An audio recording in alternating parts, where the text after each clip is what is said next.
Well, first and foremost, according to U.S. News and World Report, Des Plaines was named one of the top 10 places to live in all of the United States. We're very proud of that, being residents of Des Plaines. A few other things that we want you to know if you're considering a move to Des Plaines.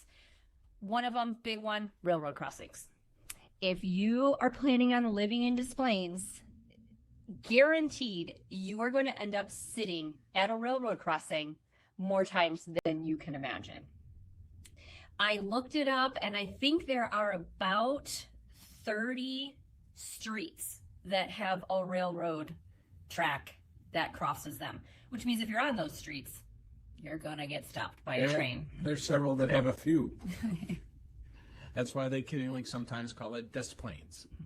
Or Des Strange, I should say. Des Trains, yes. Now, once you live in Des Plaines, you've kind of learned that there are a few spots where you can navigate around the trains, where you can go where there's some viaducts and what have you to work your way around it. But as Jean said, it's a fact about living in Des Plaines and living in the northwest suburbs is at some point you're going to get stuck by a train, both freight trains and commuter trains. And the good thing is, if you're living in Des Plaines, those commuter trains that Joe mentioned, they're going to get you wherever you need to go. If you're going to live in Des Plaines and you need to commute to Chicago, you're going to learn the train schedule. And it's going to be a very short commute from wherever you're living in Des Plaines to downtown to park, get on the train, and have pretty much a hassle-free route going into Chicago.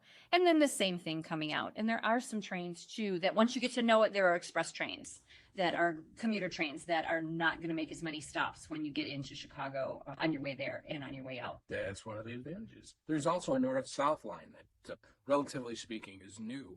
I'll put new as far as trains go. That can get you north and south as well. There are going to be properties in Des Plaines, we're still talking about the trains, that back to train tracks. Now, some buyers are going to feel that this is a huge distraction and they don't want to live with their backyard being a train track. Others love it. They may have grown up near trains, love trains. There's no problem with the train schedules. So there's no issue. But when looking for a property in Des Plaines, one of the things that you may want to consider and ask before you want to see a property is it anywhere near the train tracks? Does it back up to the train tracks? And one of the other things about living in Des Plaines can be both a plus and a minus, is that you're very close to O'Hare Airport. Yep. O'Hare is going to get you wherever you need to go.